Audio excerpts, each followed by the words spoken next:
कि एक गांव में एक आचार्य जी रहते थे। उनकी बड़ी खूबसूरत बेटी थी और उनके 3 शिष्य थे और तीनों उस लड़की को बहुत प्यार करते थे। बाप और बेटी दोनों बड़े कंफ्यूज थे कि विवाह किससे किया जाए, कि अब लड़की को किससे विवाह करना चाहिए। अगर तेरे मन में उत्तर आ रहा है और तू जवाब नहीं देगा तो तेरे सर के टुकड़े टुकड़े हो जाएंगे।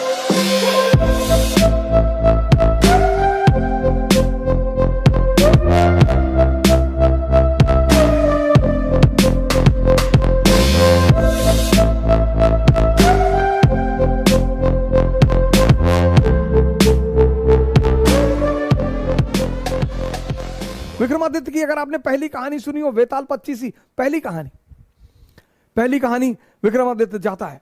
सोचिए क्या शिक्षा देने का तरीका था हमारे देश में, कहानी सुनाकर संदेश देना। विक्रमादित्य जाते हैं, बरगद के पेड़ पर एक लाश को उतारते हैं, अपने कंधे पर रखते हैं, तो लाश उन्हें कहानी सुनाना शुरू करती है।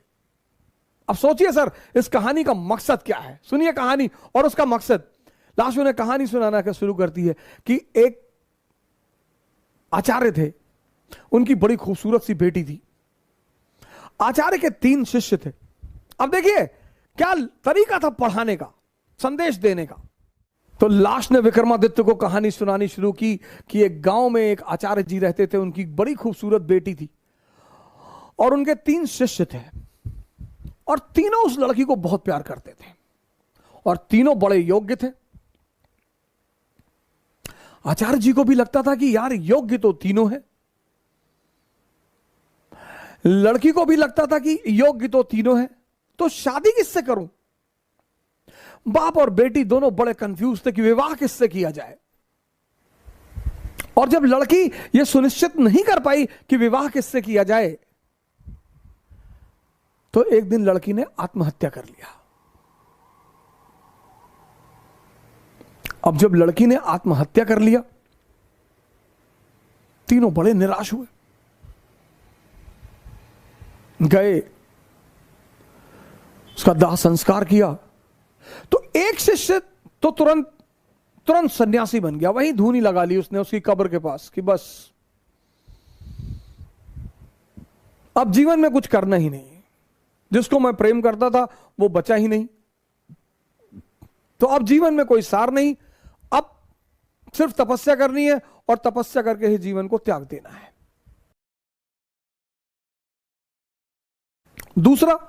दूसरा फकीर बन गया,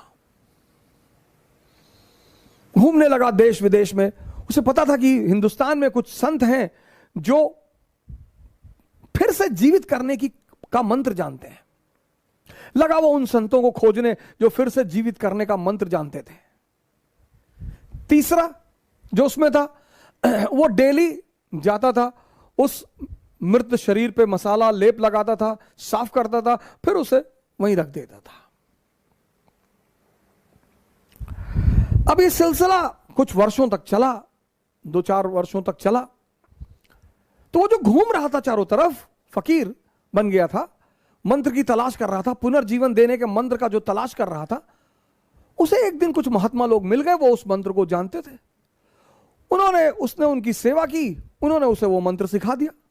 जैसे ही उसने मंत्र सीखा, वो भगा वापस गांव की तरफ और वापस आकर उसने उस युवती को फिर से जिंदा कर दिया।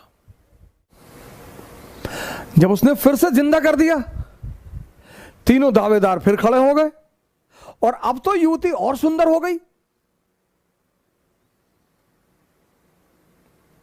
तब उस वेताल ने विक्रम से पूछा कि विक्रम बता कि अब लड़की को किससे विवाह करना चाहिए। अगर तेरे मन में उत्तर आ रहा है और तू जवाब नहीं देगा तो तेरे सर के टुकड़े टुकड़े हो जाएंगे,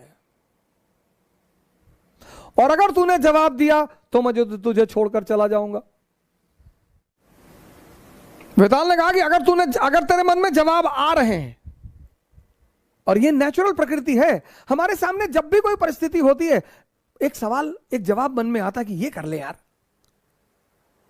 नेचुरल प्रकृति है, नेचुरल जवाब आना ही है। तो वेताल ने कहा कि देख विक्रम, अगर तेरे मन में जवाब आ रहा है और तूने मुझे नहीं दिया तो तेरे सर के टुकड़े टुकड़े हो जाएंगे, और अगर दे दिया तो मैं चला जाऊंगा। तो विक्रमादित्य ने जवाब देना शुरू किया कहा जो मंत्र सीख कर आया और जिसने पुनः जीवन दिया वो पिता तुल्य है। जीवन देना का काम किसका है? पिता का। क्या दर्शन है सर! जीवन देने का काम किसका है? पिता का। तो जिसने मंत्र सीख कर जीवन दिया वो पिता तुल्य है, उससे विवाह नहीं होगा। जिसने उस शरीर की सेवा की 4 साल तक, वो पुत्र का धर्म है।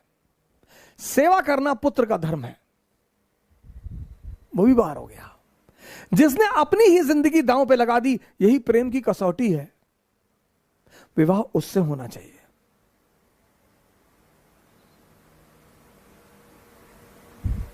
यह था शिक्षा देने का तरीका। और जैसे ही विक्रमादित्य ने जवाब दिया, वेताल उड़ चला कि तूने बोल दिया विक्रम। यानी अब सुनिए इस कहानी का दूसरा उद्देश्य क्या है। मौन। परम की जो प्राप्ति होगी वो मौन में होगी।